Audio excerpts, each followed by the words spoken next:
quero pedir que os irmãos abram suas Bíblias em Atos, capítulo 13, versículo 41.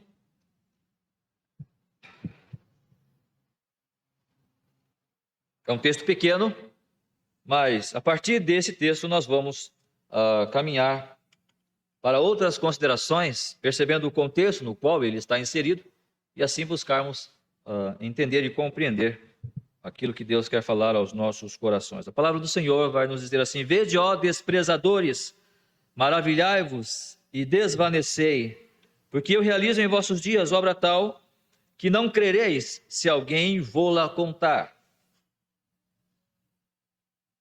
Se nós olharmos para esse texto, então somente para esse texto, e claro, Deus está olhando e dizendo: ó desprezadores, ó você que está desprezando, né, a Deus. Porém, ele não vai continuar o versículo dizendo: maravilhai-vos e desvanecei. A palavra desvanecer aqui é desaparecer, ser consumido.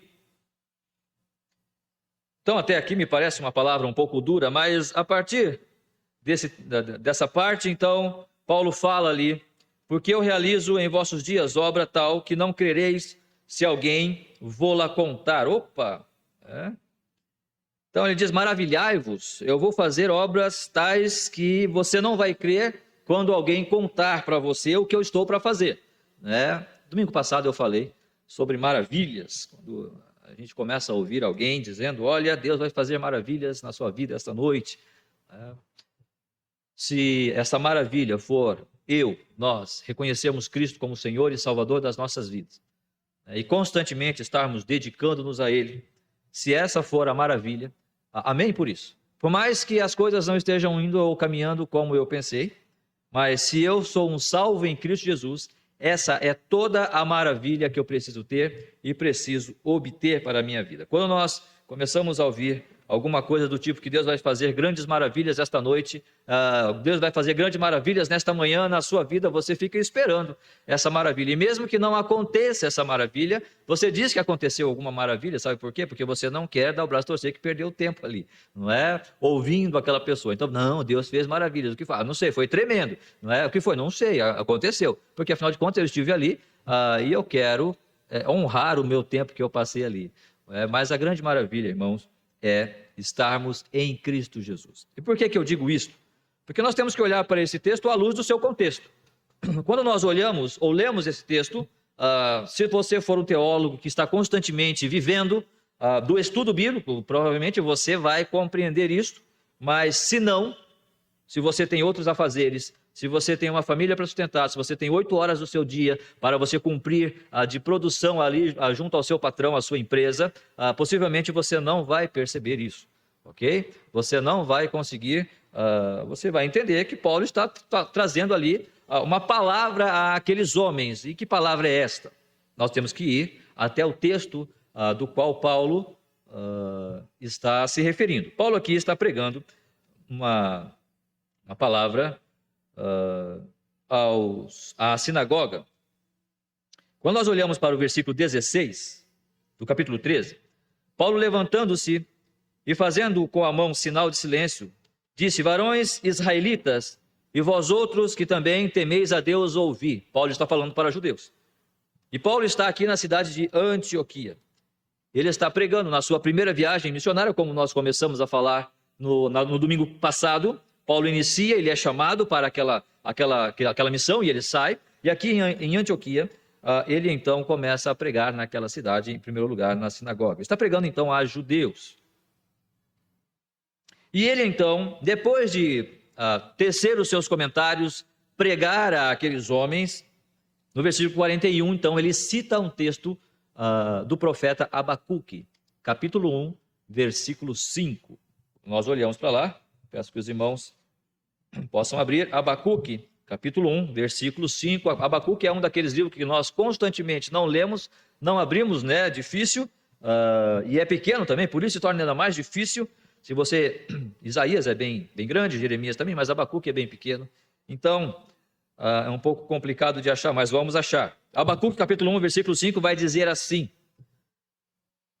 vede entre as nações, olhai, maravilhai-vos e desvanecei, porque realizo em vossos dias obra tal, que vós não crereis quando vos for contada. Percebam que é o mesmo texto. Agora, por que Abacuque está trazendo esta palavra? Esta palavra que Paulo vai repetir lá na sinagoga, aos judeus. Seus irmãos, leem a partir do versículo 1 do capítulo 1 de Abacuque, vai dizer: sentença revelada ao profeta Abacuque. Até quando, Senhor, clamarei eu e tu não me escutarás? Gritar-te-ei violência e não salvarás? Porque me mostras a iniquidade e me fazes ver a opressão? Pois a destruição e a violência estão diante de mim, há contendas e o litígio se suscita. Por esta causa a lei se afrouxa e a justiça nunca se manifesta. Porque o perverso cerca o justo, a justiça é torcida. Percebam que Abacuque está, até onde eu entendo, vivendo num contexto parecido com o nosso. Aquilo que é justo parece que não é irrelevante. O litígio, ele se prolifera, ou seja, as demandas entre um contra o outro. É claro, estamos falando do povo de Deus, do povo de Israel, mas também podemos pensar na nossa sociedade humana. Vivemos, pelo menos no nosso país, uma polaridade partidária, não é? E aí nós estamos vendo muitas coisas acontecendo e sabemos que muitas dessas coisas são simplesmente por conivência ou conveniência. Então estamos praticamente vivendo, de fato, esta mesma situação que Abacuque estava vivendo ali. Abacuque via os mais poderosos usurpando os menos favorecidos. Abacuque estava vendo os líderes tomando do seu poder para, de fato, sobrepujar aqueles mais humildes. E perceba, então, essa é a resposta de Deus. Quando Abacuque ora ao Senhor, Senhor, por que está acontecendo? Por que estamos vivendo desta forma? Então, Deus fala, olha, vede, versículo 5, entre as nações, olhai, maravilhai-vos e desvanecei, porque realizam em vossos dias obra tal que não crereis quando vos for contada. Que obra é esta? Que maravilha é esta que Deus vai fazer como resposta à oração de Abacuque, pedindo esta solução para o problema? Está no versículo 6 a resposta. Pois eis que suscito os caldeus, nação amarga e impetuosa, que marcha pela largura da terra, para apoderar-se de moradas que não são suas. Esta é a maravilha que Deus vai fazer. Isso não é maravilha? Pelo menos dentro do nosso padrão de maravilha, isso não é maravilha alguma. Um profeta saindo à cidade dizendo, olha, a injustiça que está vigorando nos nossos dias, a maneira como nós estamos tratando as pessoas uns aos outros, a maneira como o povo de Deus está se portando, é de maneira infiel, injusta. Mas Deus vai fazer uma maravilha, uma coisa maravilhosa aqui entre nós. Os babilônios estão chegando. Nabucodonosor, com todo o seu poder, está vindo para julgar toda a nossa transgressão. E aí então Abacuque responde, não és tu, verso 12, desde a eternidade, ó Senhor, meu Deus, ó meu santo, não morremos, ó Senhor, para executar juízo, puseste aquele povo, tu, ó rocha, o fundaste para servir de disciplina, o Senhor mesmo não colocou este povo, o Senhor mesmo não formou este povo, tu és tão puro de olhos que não podes ver o mal e a opressão não podes contemplar. Por que, pois, toleras os que procedem perfidamente e te calas quando o perverso devora aqueles que é mais justo do que ele? Ou seja, como que o Senhor pode, de alguma forma, permitir que o injusto ou que uma nação ímpia venha e julgue o teu povo, que o Senhor mesmo formou? Essa é a maravilha. Essa é a maravilha de Deus. E por que isso estava acontecendo? Porque o povo estava desprezando a palavra do Senhor. Voltando para Paulo, ali no livro de Atos, capítulo 13, vede, ó, desprezadores. Vede, ó, desprezadores. Mas o que é que eles estavam desprezando? Ok, você vai dizer, sim, está desprezando Cristo. Quando nós olhamos ali para uns versículos anteriores, até o irmão Rafael, na direção passada, na liturgia passada, leu esse texto, versículo 38 e 39 do capítulo 13 de Atos. Tomai, pois, irmãos, conhecimento de que se vos anuncia a remissão de pecados por intermédio deste, e por meio dele todo o que crê é justificado. E de todas as coisas das quais vós não pudestes ser justificados pela lei de Moisés. Ou seja, é em Cristo. Nós sabemos disso. Mas é somente isto. Como eu posso dizer somente, quando se refere a Cristo, Cristo é o nosso tudo. Se temos ele, temos tudo, não é? Mas Paulo se refere apenas a isso. Apenas ao fato único de Cristo ser o nosso, a nossa justiça em Deus.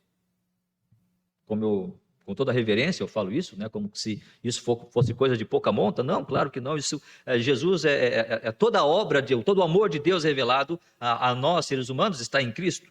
Mas tem mais coisas. Tem mais coisas para nos chamar a atenção. Quando nós olhamos, irmãos, do versículo 17 ao versículo 23, eu vou fazer uma leitura rápida, né? Para nós entendermos ali a mensagem, a palavra, a predicação de Paulo àqueles judeus da sinagoga. Então ele chama a atenção daquele povo, como nós já lemos, vós que, varões israelitas, do versículo 16, né? E vós outros que também temeis a Deus, ouçam o que eu estou a dizer. O Deus desse povo de Israel escolheu nossos pais e exaltou o povo durante a sua peregrinação. Preste atenção na palavra exaltou.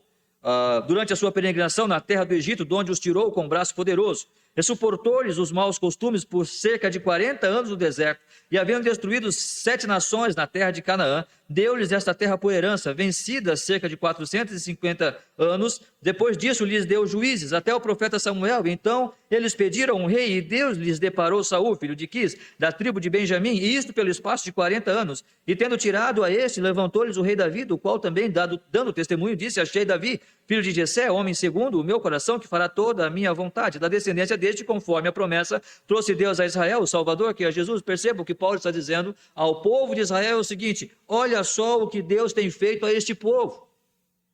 Percebamos nós a nossa linhagem. Desde o início, quando Deus chama esse povo, e Deus exalta esse povo acima de todas as outras nações. E ele está dizendo: vocês conseguem perceber todas as bênçãos que Deus foi fazendo até os dias de hoje, até Jesus? Desde os nossos pais até o Senhor Jesus Cristo. Nós podemos citar homens, nós podemos citar juízes, nós podemos citar reis, nós podemos citar Saul, nós podemos citar Davi, apesar das suas imperfeições, como o próprio Senhor Jesus Cristo vai dizer aqui no versículo 18, e suportou-lhes os maus costumes. Porque o judeu sabia de todas as coisas que os seus pais tinham sido rebeldes quando na peregrinação do deserto. Mas mesmo assim Deus foi gracioso, abrindo o mar vermelho, dando o maná, livrando muitas vezes dos inimigos. Semana passada nós falamos um pouco, quando não o fazia, quando o povo de Israel não prevalecia sobre os seus inimigos, era porque havia pecado. Então, em se tratando o pecado, o povo de Israel lá ia e vencia. As muralhas de Jericó caíram, os assírios foram derrotados, fugiram pela mão do Senhor, e eles sabiam disso. O que Paulo queria fazer era fazer eles lembrar de todas as coisas que Deus tem feito na vida daquela nação, daquele povo. Deu-lhes terra, aqui no versículo 19, e havendo destruído 7 nações na terra de Canaã, deu-lhes esta terra por herança, possessão. Deu-lhes alimento, também com a terra temos o alimento, a provisão diária para plantar, para colher. Como diz a palavra do Senhor, é uma terra que mana leite e mel. Quem poderá desprezar isso, irmãos? Quem poderá desprezar um Deus que pode, como se eu posso dizer mais uma vez, repetindo, além de pensarmos em Cristo, mas como nós podemos, como seres humanos, desprezar um Deus?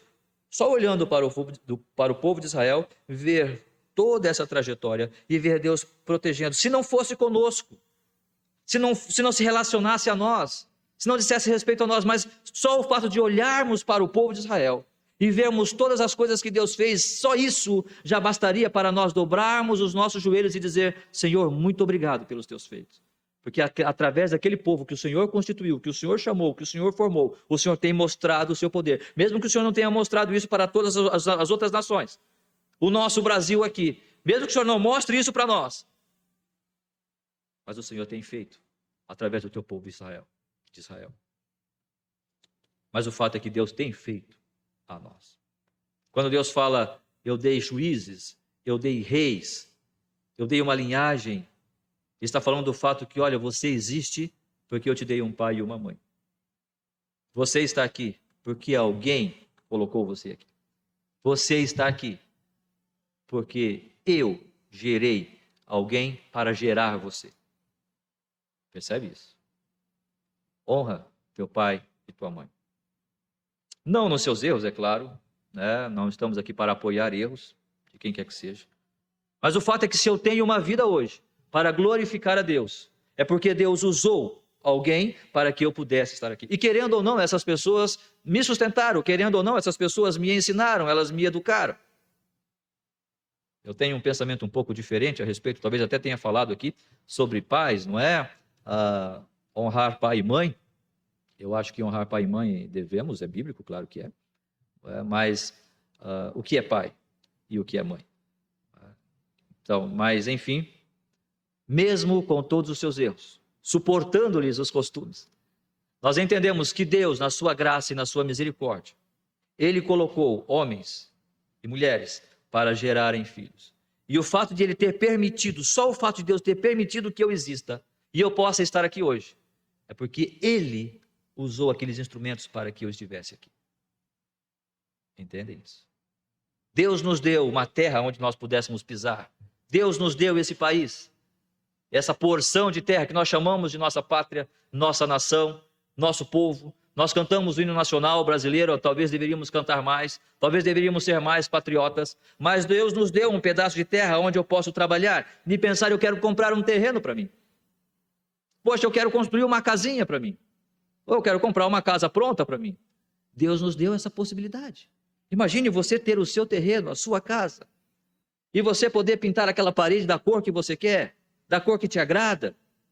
Não é gostoso isso? Não faz bem para nós dizer, este chão é meu, e lá no fundo do meu quintal, da minha casa, plantar uma hortinha. O irmão Alírio sabe bem disso, né, irmão? Ali tem uma horta bonita, um pomarzinho bonito ali, a irmã Isolene também. Não é? Quão gostoso é você poder ir para o fundo do seu quintal e dizer, eu plantei essa alface, eu plantei esse pepino, né, irmão Roger? Não é? Esses dias recebemos ali um potinho de conserva de pepino, produção do Roger ali, não é? E é gostoso isso. Isso é o quê? São as bênçãos do Senhor. Ele nos deu lideranças. Lideranças essas que às vezes, não é, falham. Mas quem colocou essas lideranças lá? O próprio Deus. O próprio Deus.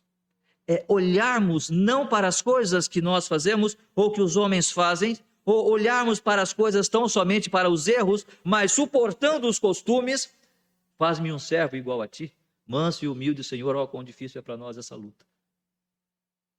Mas olhar na perspectiva divina do próprio Senhor Jesus Cristo e olhar, né, com essa visão transcendental, podemos assim dizer, o que Deus está fazendo, a maneira como Ele está agindo e me permitindo viver aqui nessa terra.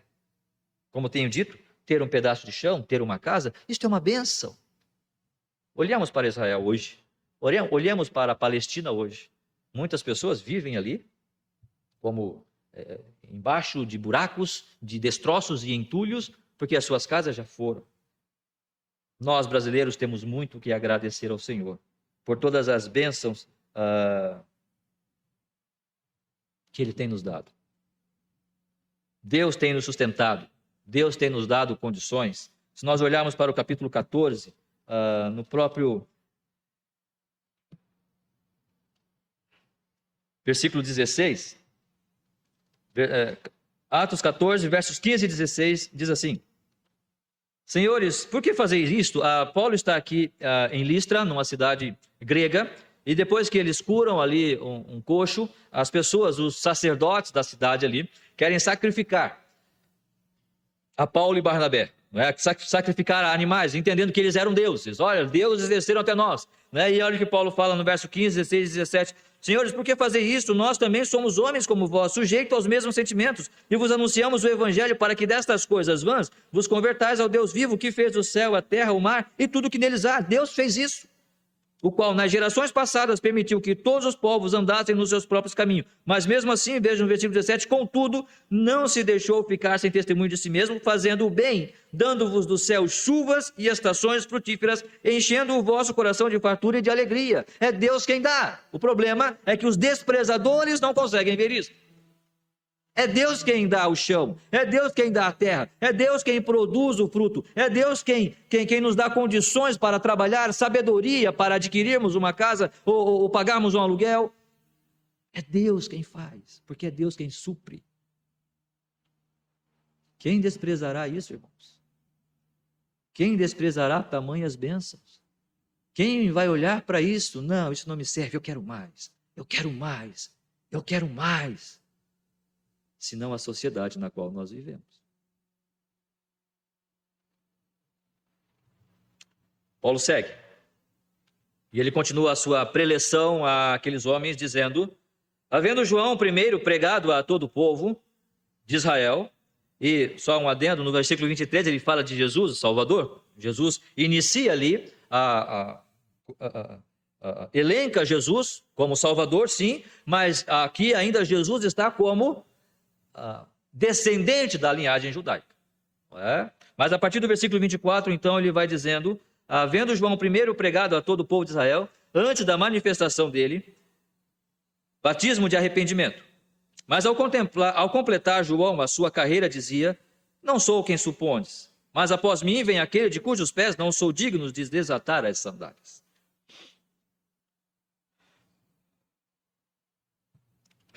O texto de Mateus, nós já conversamos um pouco sobre isso.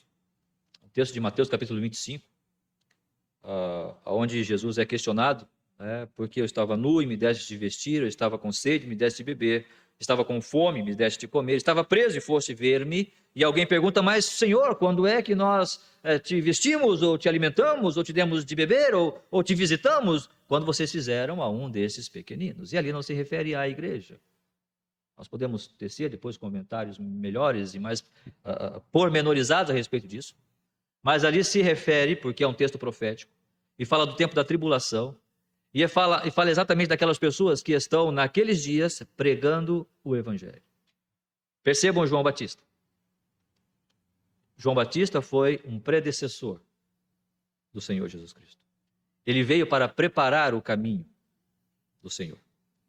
Ele foi um homem que deixou a sua casa, deixou tudo, para viver exclusivamente para a pregação da pessoa, a respeito da pessoa de Cristo Jesus.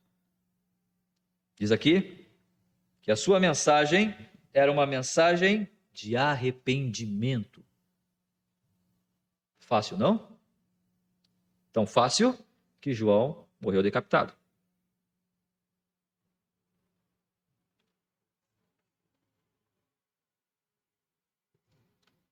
Não é fácil pregar arrependimento. Mas por que desprezaram João Batista? O que João Batista estava fazendo era pregar, na verdade, a respeito do Messias que viria, e o povo de Israel estava esperando o Messias que viria. Ora, então, se João Batista está pregando a respeito da mensagem de arrependimento, e a mensagem de arrependimento de João Batista, não sei se você concorda comigo, mas não é a mesma mensagem da graça hoje, ok? A mensagem de arrependimento é a mensagem para se voltar para o judaísmo. É a mensagem para se voltar os seus pensamentos para a doutrina judaica, para deixar os erros, para deixar as desigualdades ou as injustiças que o povo estava praticando, para se voltar para a doutrina judaica. Jesus não tinha vindo ainda. A palavra de graça, o evangelho do Senhor Jesus Cristo ainda não tinha sido apresentada. João Batista estava pregando para os judeus, para eles se arrependerem, assim como Abacuque estava pregando para o povo de Israel, assim como Abacuque estava pregando para os líderes, para os reis daqueles dias.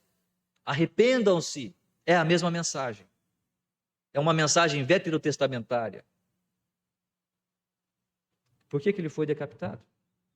Ora, se a nossa religião, se a nossa doutrina prevê que haverá de vir um Messias, e esse Messias vai se liderar sobre nós, nada mais justo do que vir um profeta pregar arrependimento para nos preparar para a vinda desse Messias que nós tanto aguardamos. E na entrada triunfal de Jerusalém, Jesus montado no burrinho, as pessoas gritavam dizendo: Hosana nas maiores alturas, porque eles esperavam o Messias, aquele que haveria de vir e livrá-los dos romanos. Mas por que fizeram isso com João Batista? Porque não é fácil. Porque de fato não é. E não somente a mensagem dele, mas a própria vida do João Batista. Mas ao contemplar João, a sua carreira dizia: não sou quem supondes, mas após mim vem aquele de cujos pés não sou digno de desatar as sandálias. O Messias está acima de mim. Esse que nós esperamos está acima de mim. Alguém poderia ter considerado e contestado Herodes: Herodes, por que você matou o João Batista? Esse homem só pregava a respeito daquilo que de fato nós esperamos. E não somente isso, ele não só pregava esse arrependimento, que é claro, nós cremos nesse arrependimento, que é necessário, mas ele também pregava, ele exaltava o nosso Messias. Ele exaltava aquele a quem esperamos. Por quê? Herodes, você fez isso? Só por causa aí de uma vaidade, aí, de um luxo aí com Salomé aí? Que coisa é essa? Que negócio? Quem contestou? Ninguém. Tá. Vem alguém que eu não sou digno de desatar as sandálias dos pés. Quem pode desprezar isto? Quem pode desprezar uma vida como esta? Nos nossos dias, alguém que está pregando o arrependimento agora, o Evangelho da Graça, depois de ter sido pregado por Cristo, e, como eu posso dizer, sistematizado, não é? Por Paulo, claro, pelo próprio Deus, pelo próprio Espírito Santo, mas sistematizada a doutrina, principalmente no livro de Romanos, ali, da salvação e da vida cristã, santidade, e nas cartas pastorais. Quem pode desprezar alguém cuja sociedade está vivendo da maneira como está vivendo? Alguém que pregue arrependimento, olha, arrependam-se, olha como está a nossa sociedade. O que está acontecendo? Nada contra a vida de um ator que falece por Covid, mas nós tivemos uma chacina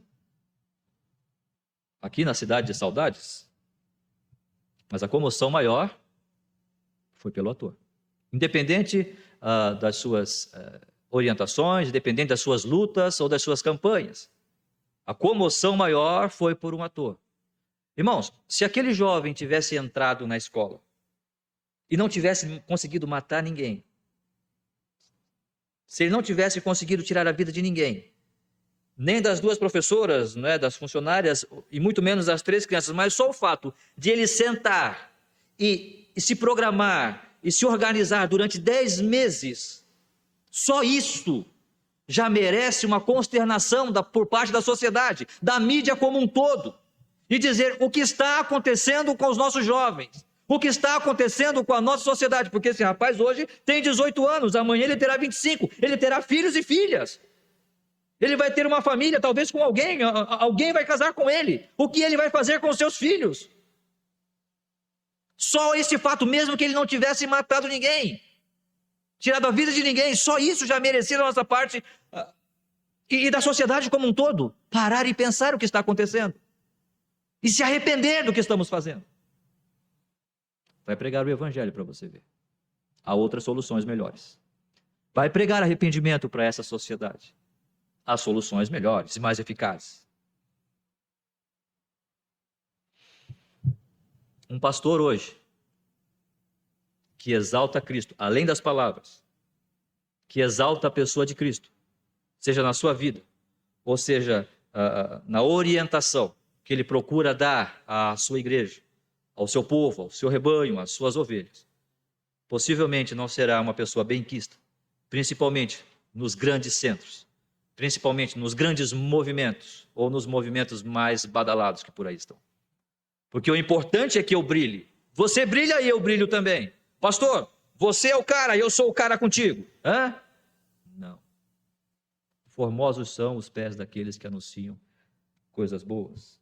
Formosos são, em Romanos capítulo 10, versículo 15, vamos fazer um adendo aqui, irmãos, e esse texto não é literal, ok? Porque tem alguns pastores cujos pés não são tão bonitos de ser vistos, ok? Eu tinha um colega no seminário, e ele chegava para a Kátia no refeitório, fazíamos equipe, né, Irmã Kátia, você vai casar com o Márcio Agostinho mesmo, ter certeza? Sim, por quê? Você já olhou o pé dele. É muito feio, não é? É o Valdinei, pastor Valdinei, está hoje em Campinas. É uma figura. E como pregarão se não forem enviados, como está escrito, quão formosos são os pés do que anunciam coisas boas. Ainda bem que isso não é literal. Mas aqueles irmãos que estão pregando o Evangelho, aqueles irmãos que deixaram a sua casa e foram viver única e exclusivamente do Evangelho, cujo objetivo maior é a pregação, é preparar o seu coração, o coração das pessoas para receber Cristo. Quão formosos são esses pés. Dá para desprezar isso? Tá. E está acontecendo. Principalmente aqueles que pregam única e exclusivamente o evangelho da graça. A salvação é em Cristo tão somente pela fé. E exaltam a Cristo na igreja como o Senhor e a sua palavra. Assim como aqueles homens desprezaram João Batista, o precursor de Cristo Jesus, aquele que veio para preparar os caminhos do Senhor, foi morto. Não é de se admirar que hoje nós possamos ter também esse tipo de ação, esse tipo de atitude por essa sociedade na qual nós estamos vivendo. Não somente isso, Paulo segue suas considerações, quando ele fala a partir do versículo 26 ao versículo 29, dizendo: irmãos, descendência de Abraão e vós outros, que temeis a Deus, a nós nos foi enviada a palavra dessa salvação. Pois os que habitavam em Jerusalém e as suas autoridades, não conhecendo Jesus, nem os ensinos dos profetas, que se leem todos os sábados quando o condenaram, cumpriram as profecias, e embora não achassem nenhuma causa de morte, pediram a Pilatos que ele fosse morto. Depois de cumprirem tudo o que a respeito dele estava escrito, tirando-o do madeiro, puseram-no em um túmulo. Aqui, mais uma vez, ele chama a atenção para a geração de Abraão, para essa tradição.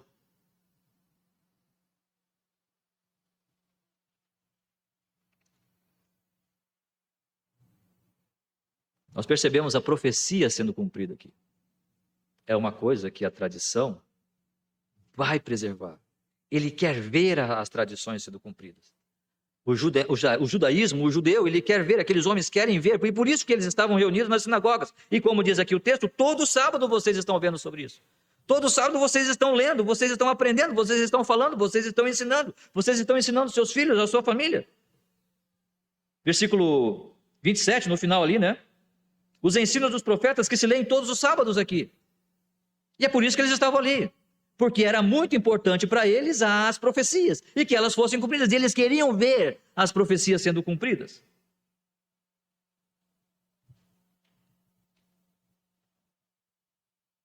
Eles rejeitaram as profecias. Mesmo Paulo, mesmo os apóstolos, mesmo o próprio Senhor Jesus Cristo, tendo vindo e tendo provado que ele era o Messias, eles desprezaram isto. Irmãos, nós não precisamos ir longe. Se nós olharmos hoje para a situação de Israel, nos seus embates ali com os palestinos, por causa de terra, e nós olharmos para toda a história de Israel e todas as lutas que esse povo já viveu, já experimentou, não tem como nós não percebermos as profecias de Deus sendo cumpridas na vida daquele povo, de proteger, de manter aquele povo, que é de fato um povo especial. Não tem como nós não olharmos para isso e dizermos: Senhor, o que é? Eu não sei, eu não entendo, mas alguma coisa o Senhor está fazendo através desse povo. E eu quero prestar atenção nisso. Eu quero olhar para isso, porque se isso está acontecendo, eu não sei se amanhã vai se deflagrar a Terceira Guerra Mundial por conta daquele conflito ou não, eu não sei. Mas quanto tempo nós estamos vivendo? E este povo vem sofrendo perseguição, e o Holocausto, e Guerra dos 6 Dias.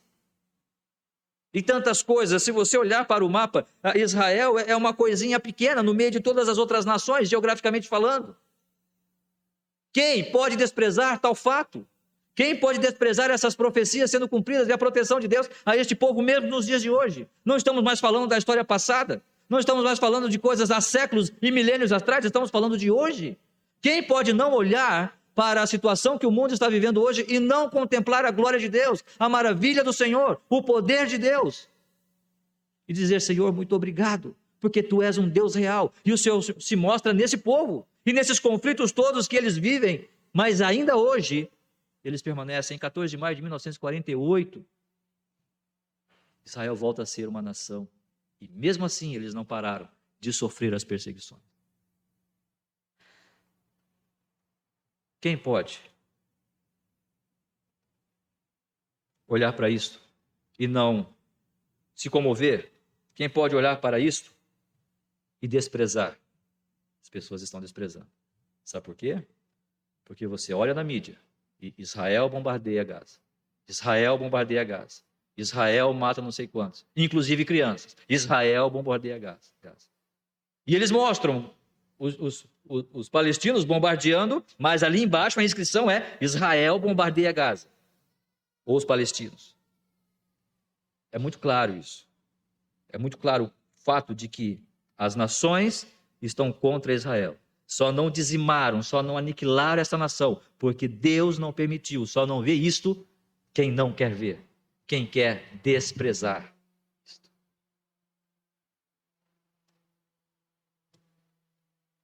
Paulo segue falando a respeito ainda dessas profecias se cumprindo e se cumprem na vida do próprio Senhor Jesus Cristo. No versículo 35 e 37 ele vai dizer: por isso também diz em outro salmo: não permitirás que o teu santo veja a corrupção, porque na verdade tendo Davi servido a sua própria geração, conforme o desígnio de Deus, adormeceu, foi para junto de seus pais e viu corrupção. Porém aquele a quem Deus ressuscitou não viu corrupção.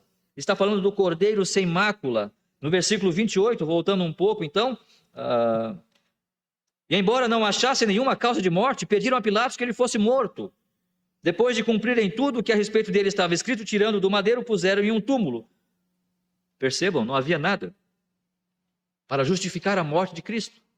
O Cordeiro sem mácula estava ali, a profecia cumprida no próprio Senhor Jesus Cristo.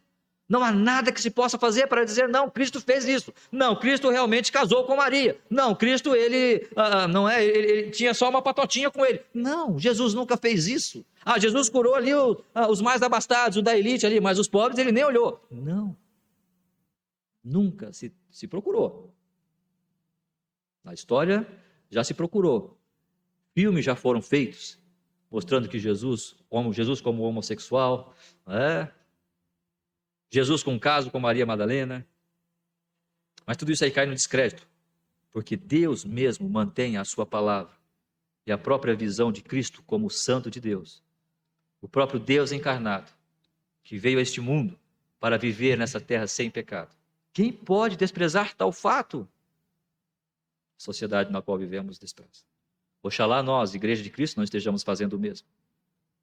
Quem dera nós, a Igreja do Senhor Jesus Cristo, redimidos, não estejamos fazendo o mesmo.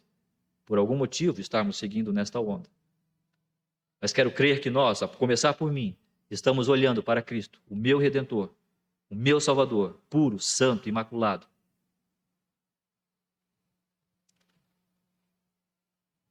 Do versículo 30 ao versículo 37, então, Paulo conta um fato inacreditável agora.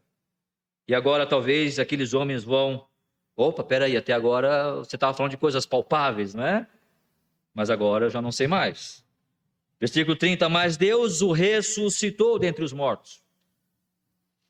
E foi visto muitos dias pelos que com ele subiram da Galileia para Jerusalém, os quais são agora as suas testemunhas perante o povo. Nós vos anunciamos o evangelho da promessa feita aos nossos pais. Como Deus a cumpriu plenamente a nós, seus filhos, ressuscitando a Jesus, como também está escrito no Salmo: segundo tu és meu filho, eu hoje te gerei. E que Deus o ressuscitou dentre os mortos, para que jamais voltasse à corrupção. Desta maneira o disse: e cumprirei a vosso favor as santas e fiéis promessas feitas a Davi. Por isso também diz outro Salmo: não permitirá que o teu santo veja corrupção. Porque na verdade, tendo Davi servido a sua própria geração, conforme o desígnio de Deus, adormeceu, foi para junto de seus pais e viu corrupção. Porém aquele a quem Deus citou não viu corrupção. Qual é o fato inacreditável aqui?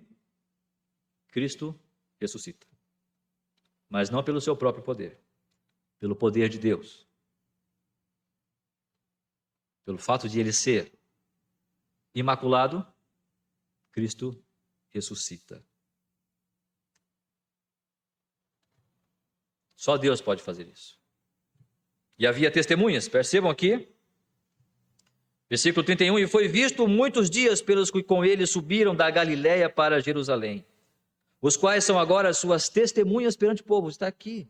Eu sei, é difícil de acreditar, mas aconteceu, gente. Aconteceu. E o quanto que isso está trabalhando na sua vida, o quanto que isso está transformando a sua vida. Há testemunhas aqui. Nós somos testemunhas da ressurreição de Cristo. Não é possível que um fato que tenha acontecido há mais de 2000 anos atrás e permanece vivo até hoje, não possa alguém olhar para isso e dizer: não, alguma coisa tem aí. Porque até hoje eles continuam vivendo e continuam proclamando a verdade. A verdade, bem sabemos que muitos movimentos trabalham mais para desfazer estas verdades, ou seja, trabalham contra a verdade do Evangelho, pelo próprio testemunho que professam, ou que acabam manifestando. Mas nós sabemos que não tem como qualquer outra coisa fazer-nos estar aqui nesta manhã e dizer, meu irmão e minha irmã, e cantarmos como cantamos agora há pouco, eu sei que foi pago um alto preço, para que contigo eu fosse um, meu irmão. Não há nada que possa provar ou mostrar ou justificar tal ação. E por mais que nós possamos viver e termos dificuldades na nossa semana, é aqui que nós queremos nos encontrar. É com você que eu quero conversar.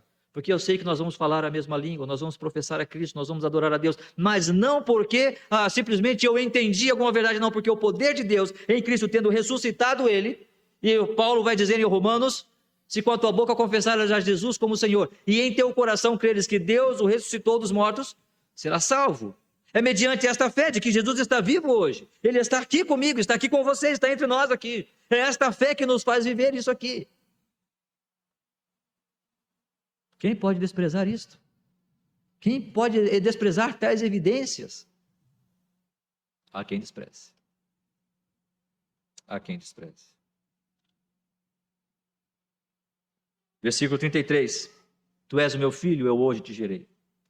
Quem pode desprezar o fato de que Cristo realmente viveu aqui entre nós? E ele foi gerado pelo próprio Deus.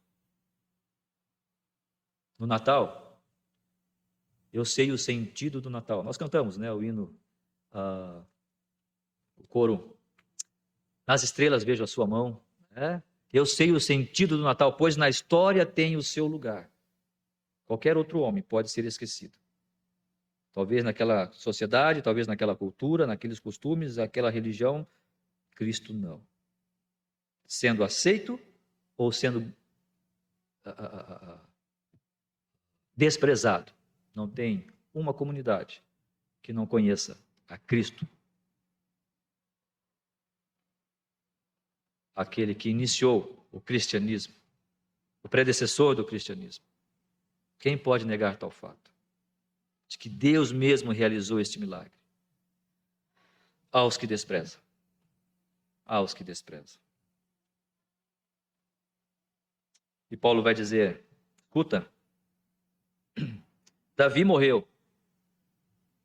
E ele é importante entre nós. Entre nós, judeus. Mas apesar de tudo que Davi viveu, e mesmo sendo ele, tendo sido chamado pelo próprio Deus, mesmo tendo sido ele chamado pelo próprio Deus poderoso, nosso Senhor, Criador dos céus e da terra, mesmo assim ele viu corrupção, como nós lemos aqui. E toda essa história, Davi tem o seu lugar muito próprio, muito dele e especial, mas não se compara a Cristo. Vede, ó desprezadores, maravilhai-vos e desvanecei, porque eu realizo em vossos dias obra tal que não crereis se alguém vou-la contar. Que obra é esta? O quebrar de corações diante de Cristo Jesus. Por mais que Davi tenha sido o que foi, ele não se compara a Cristo. Por mais que a lei fosse importante para aqueles homens, não se compara a Cristo. Por mais que as tradições e a religião daqueles homens pudesse ser importante para eles e para a história de Israel, não se compara a Cristo. Quem pode desprezar tal fato? Aqueles que desprezam Jesus como o nosso Redentor, como o seu Redentor, como a sua justiça, a justiça de Deus. Porém, aquele a quem Deus ressuscitou não viu corrupção. Tomai, versículo 38, tomai, pois, irmãos, conhecimento de que se vos anuncia a remissão de pecados por intermédio deste, é Cristo. E por meio dele, todo o que crê é justificado de todas as coisas, das quais vós não pudestes ser justificados, porque vocês desprezaram isso tudo. Vocês não podem ser justificados, porque vocês estão desprezando a nossa história, tudo que Deus fez por nós. Vocês estão desprezando toda a proteção, todo o sustento que Deus tem dado. Vocês têm desprezado os seus profetas, assim como a sociedade tem desprezado aqueles homens que saem para viver a vida para o Senhor e pregar o Evangelho tão somente, e glorificar a Cristo. Vocês têm desprezado as profecias se cumprindo. Vocês têm desprezado o próprio poder de Deus, ainda que possa ser impensável para nós, mas está acontecendo, não tem como negar isso. Como é que eu posso sair disso? Como é que nós podemos nos livrar dessa situação? Receba Cristo como Senhor da sua vida. Aceite Ele como Redentor, seu único e suficiente Redentor para os pecados do seu coração. Esqueça tudo isso. Pense. Não se coloque como um desprezador, como aquele que está esquecendo de todas as maravilhas e todas as bênçãos que Deus tem dado. E entre elas, o próprio Senhor Jesus Cristo, a principal delas, o próprio Senhor Jesus Cristo. Porque senão, Deus vai mandar alguém, alguma coisa, um Nabucodonosor chegará, um caldeu chegará, coisa que você não entende, coisa que eu não entendo, não posso imaginar, não sei de onde vem nem para onde vai. Mas Deus vai usar da sua forma para disciplinar, mesmo que seja lá no dia final, para que o seu joelho, o meu joelho se dobre e diga: Senhor, Tu és Deus. Jesus Cristo é Senhor. Que hoje seja o dia, se alguém não tem a Cristo como seu Salvador, possa hoje, nesta manhã, dobrar os seus joelhos e dizer: Senhor, eu quero receber a Ti. Eu quero entender e nunca mais desprezar o Senhor. Se há alguém entre nós, nesta manhã, que por algum motivo está desprezando a Cristo como Senhor da sua vida, está se esquecendo dele, colocando qualquer outra coisa como uma coisa mais importante, toda a obra de Deus através de nós, tudo que Deus tem nos dado, proteção, sustento, todas as profecias, as promessas cumpridas, busque ao Senhor, vá até Ele e diga: Senhor, me perdoa, eu não quero me enquadrar como o povo de Israel, porque eu não quero aquela disciplina, eu não quero esta maravilha, ainda que nós queiramos e precisemos, mas eu quero agora, pela revelação da Tua palavra, me tornar um filho Teu, pela obra do Teu Santo Espírito em meu coração. Que Deus nos abençoe. Pense nisso. Eu desafio você a considerar e a cada um de nós meditarmos nisso agora e durante a semana, para a honra e glória do nosso Deus e Pai. Muito obrigado. Vamos orar mais uma vez. Nosso Deus e Pai, nós Te damos graças pela Tua palavra, Senhor. Mais uma vez Te louvamos pela vida do apóstolo Paulo, que o Senhor usou grandemente. Ó Senhor, faz-nos ouvir as Tuas verdades. E assim também, ó Deus, dedicarmos as nossas vidas a servir ao Senhor. Todos nós sabemos dos nossos afazeres, conhecemos os nossos desafios, as nossas lutas, tanto internas quanto externas, mas entendemos, ó Deus, que Tu és aquele também que nos dá a graça. Mas nunca, Senhor, nos permita desprezar toda a obra que o Senhor tem realizado, desde a criação até os nossos dias, e principalmente a obra maior, que é o Teu amor, revelado a nós em Cristo Jesus, Teu Filho. Muito obrigado, ó Deus, nós pedimos a Tua graça. Fazemos isso orando em nome do Senhor Jesus Cristo. Amém.